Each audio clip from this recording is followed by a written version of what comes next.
అయితే వడ్లు వడ్లు కొంటున్నాం అన్నారు. వెనకడ గిట్లే ఉండినావే కేసీఆర్ ఉన్నప్పుడు. ప్రతి గింజ కూడా మనం కొన్నాం.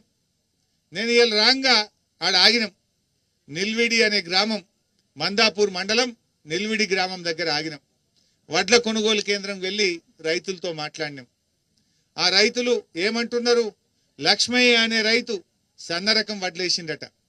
నెల రోజులు కళ్ళంలో వచ్చి చూసి కొనకపోతే వడ్లు బయట 2100కు అమ్ముకున్నా అని లక్ష్మయ్య చెప్పిండు. శాంతమ్మ 6 ఎకరాల్లో RNR వెరైటీ సన్న రకం వడ్లు నేను పండించిన సార్, 15-20 రోజులు చూసినా ఎంతకు గవర్నమెంట్ వాడు కాలుగు పెట్టే మెడకు పెట్టే కాలుగు పెట్టిండు, కొంటలేరు. ఇక నమ్మకం పోయి 2200-2300 కాడికి సన్న రకం వడ్లు ప్రైవేట్లు అమ్ముకున్నా అని చెప్పి శాంతమ్మ చెప్పింది. ఇంకో రైతు కృష్ణ యాదవ్ అట, ఆయనకు రుణమాఫీ కాలేదు, వడ్లు తెచ్చి 10 రోజులే సార్ కొంటలేరు అని చెప్పి కృష్ణ యాదవ్ అనే రైతు చెప్పిండు. ఈ ప్రభుత్వానికి వడ్లు కొనడం కూడా చేతనైతలేదు. ఏమన్నాడు ఉత్తమ్ కుమార్ రెడ్డి మొదట్లో, ఈసారి పంట బాగా వండింది, 90 లక్షల మెట్రిక్ టన్నుల వడ్లు కొంటాము అన్నాడు. ఇది నెల కింది మాట. నిన్న వాళ్ళ కమిషనర్ చౌహాన్ మాట్లాడిండు, సివిల్ సప్లై శాఖ కమిషనర్ చౌహాన్ 70 లక్షల మెట్రిక్ టన్నులు కొంటామంటుండు, అంటే 20 తగ్గింది. ఉత్తమ్ కుమార్ రెడ్డి నెల కిందనేమో 90 లక్షల మెట్రిక్ టన్నుల వడ్లు కొంటామంటాడు. ఇప్పుడు చౌహాన్ ఏమో 70 కొంటామన్నాడు. నిన్నటికి ఎన్ని కొన్నారా అంటే 15 కొన్నారు. ఆటాన వడ్లు ఇప్పటికే బయట దళార్లు పాలైపోయి, ధాన్యం దళార్ల పాలైంది. ఈ ప్రభుత్వం కొనకపోవడం వల్ల సగం మంది 1800కు 1900కు రైతులు దళార్లకు అమ్ముకునే పరిస్థితి ఏర్పడ్డది. ఇవాళ ఆ రకంగా ధాన్యం కూడా కొంటలేరు. కనీసం రైతు బంధు ఇయ్యలే, పెట్టుబడి పైసలు ఇయ్యలే, వడ్లన్న కొంటాడేమో మద్దతు ధర కంటే వడ్లు కొనే తెలివి కూడా ఈ ప్రభుత్వానికి లేకుండా పోయింది. మాట్లాడితే తిట్లే, అయితే ఒట్లు లేకపోతే తిట్లు. ఇంకా వడ్లు కొనే తెలివి లేదు. కేసీఆర్ ఉండగా ఇట్లా అయిందా? మా వెంకటేశ్వర రెడ్డి అనే ఎమ్మెల్యే ఉన్నప్పుడు ఇదే కాన్స్టిట్యున్సీలో గంటకు రోజు రివ్యూ చేసి లారీలు పంపి చివరి గింజ దాకా కూడా వడ్లు కొని 2 రోజుల లోపల రైతులకు డబ్బులు ఇచ్చినాం. ఇప్పుడు ఆ అమ్మిన వాళ్ళకు కూడా వారం రోజులు 10 రోజుల దాకా పైసలు పడతలేవు. వారం రోజులు పడుతున్నాయి పైసలు పడడానికి. ఈ రకంగా ప్రభుత్వం వడ్లు కొనడంలో కూడా ఫెయిల్ అయిపోయింది. పత్తి రైతులకు 25 లక్షల మెట్రిక్ టన్నుల పత్తి కొంటామన్నారు. నిన్నటిదాకా కొన్నది ఎంత అంటే 1,30,000 అంతే. అంటే పత్తి కూడా కొనక ఇలా తీవ్రంగా నష్టపోతున్నారు. 7,520 రూపాయలు రావాల్సిన ధర ఇలా 5,000, 6,000 రూపాయలకే పత్తిని అమ్ముకునే పరిస్థితి వచ్చింది. అంటే పత్తి రైతులకు నష్టం జరుగుతుంది, అదేవిధంగా వరి రైతులకు కూడా తీవ్రమైనటువంటి నష్టం జరుగుతూ ఉంది.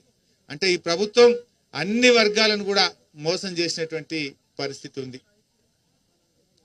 100 రోజుల్లో 6 గ్యారంటీలు అన్నారు.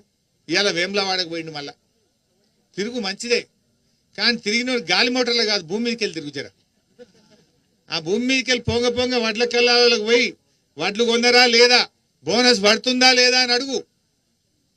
నువ్వు వచ్చినోనివి 100 రోజుల్లో 6 గ్యారంటీలు అన్నావు. 350 రోజులైంది. 350 రోజులైంది. నీ 6 గ్యారంటీలు ఎప్పుడు అమలు చేస్తావో డేట్లు చెప్పు. మహారాష్ట్రపై ప్రచారం చేయడం కాదు, మహారాష్ట్రపై చెప్పుడు కాదు, ఇక్కడ ఈ ప్రజలకు ఇచ్చిన హామీ ఎప్పుడు అమలు చేస్తావో మరి చెప్పు. ఇప్పుడు ఆదాయం తగ్గింది. ఎందుకు తగ్గింది ఆదాయం? నోరు మంచిదైతే ఏదో సామెత ఉంటుంది, ఊరు మంచిదైద్ది అన్నట్టు. నీ నోరు మంచిగా లేదు. నీ నోరు మంచిగా లేకనే ఇవాళ రియల్ ఎస్టేట్ వ్యాపారం దెబ్బతిన్నది. లక్షల మంది రియల్ ఎస్టేట్ మీద బతికేటోళ్ళు రోడ్ల మీద పడ్డారు. రియల్ ఎస్టేట్ ఏజెంట్లు కావచ్చు, పనిచేసేటోళ్ళు కావచ్చు, సిమెంట్ అమ్మేటోడు కావచ్చు, సలాక్ అమ్మేటోడు కావచ్చు, మేస్త్రీలు కావచ్చు, హమాలీలు కావచ్చు. ఇవాళ రియల్ ఎస్టేట్ మొత్తం కుప్పైపోయి ఇవాళ లక్షలాది మంది రోడ్డు మీద తెచ్చిన నువ్వు ఆగమైపోయింది. రైతు విలువ కేసీఆర్ పెంచితే రైతు చేతిలో ఉండే భూమి విలువ పెరిగింది. ఈ ఏరియాలో 30 లక్షలకు ఎకరం కాలే, 4 లక్షలకు 5 లక్షలు ఉంటే కేసీఆర్ 30 లక్షలు చేసిండు. రేవంత్ రెడ్డి వచ్చినాక ఏమైంది? ఇప్పుడు ఎవడన్నా కొంటే ఉన్నాడా?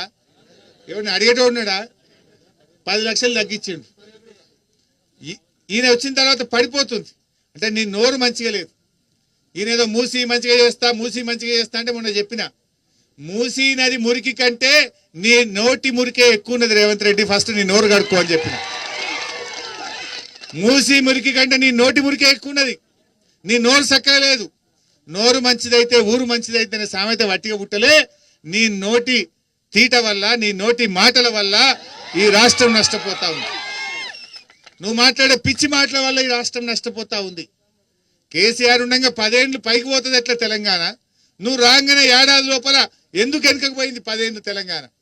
ఆలోచించుకో, ఆత్మవిమర్శ చేసుకో, గుండె మీద చేసుకొని మాట్లాడు. అంటే చెప్పింది చేయడం చేతగాక, చెప్పింది ఆయనకు చేయడం చేతనైతే లేదు. రైతు భరోసా ఇచ్చుడు చేతనైతే లేదు, 4000 పింఛన్ ఇచ్చుడు చేతనైతే లేదు, రుణమాఫీ చేయడం చేతనైతే లేదు, మహాలక్ష్మి 2500 ఇవ్వడం చేతనైతే లేదు.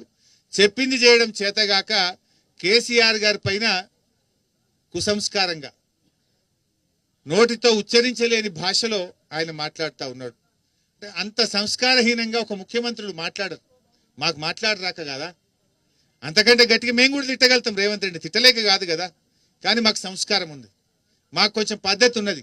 అందువల్ల విలువలతో ఉన్నటువంటి సమాజం ఉండాలి, విలువలతో కూడినటువంటి రాజకీయం ఉండాలని చెప్పి మేము కోరుకుంటా ఉన్నాం. నువ్వు కేసీఆర్ను ఏదో మళ్ళా లేకుండా చేస్తా అంటే ప్రజలు ఇలా ఎదురు చూస్తుండ్రు. ఎప్పుడు ఎలక్షన్ వస్తాయా 100 సీట్లతోని మళ్ళీ కేసీఆర్ని తెచ్చుకుంటామని ప్రజలు ఎదురు చూస్తున్నారు. ప్రజలు ఎదురు చూస్తున్నారు. అయిపోయింది, నీ మీద భ్రమలు తొలగిపోయినాయి, మళ్ళా కేసీఆరే రావాలి అని ఇలా ప్రజలు ఎదురు చూస్తున్నారు. ఎప్పుడు ఎన్నికలు వచ్చినా ఇంకా 4 ఏళ్ళకే రాని, ఎప్పుడన్నా రాని, మేమేం తొందర లేదు. కానీ ఎన్నికలు ఎప్పుడు వచ్చినా ప్రజలు మళ్ళీ 100 సీట్లతో బీఆర్ఎస్ ప్రభుత్వాన్ని తెచ్చుకునేది ఖాయం. ఆ విషయం ఒకసారి గుర్తుపెట్టుకో. నువ్వు ఇప్పటికైనా ఏదైనా ప్రజలకు ఇచ్చిన హామీలు అమలు చేయడమే దృష్టి పెట్టు. ఎంతసేపు కేటీఆర్ గారిని అరెస్ట్ చేస్తానడో, కేటీఆర్ గారిని తిట్టడమో, నన్ను తిట్టడమో, లేదా కేసీఆర్ గారిని తిట్టడమో, మా బీఆర్ఎస్ నాయకులను తిట్టడం కాదు కదా. నువ్వు ముఖ్యమంత్రి అయినావు, ప్రజలకు ఇచ్చిన హామీ అమలు చేయి, ప్రజలకు ఇచ్చిన మాట నిలబెట్టుకునే ప్రయత్నం చేయి. అంటే యు ఆర్ టోటల్లీ ఫెయిల్ అయిపోయినావు నువ్వు.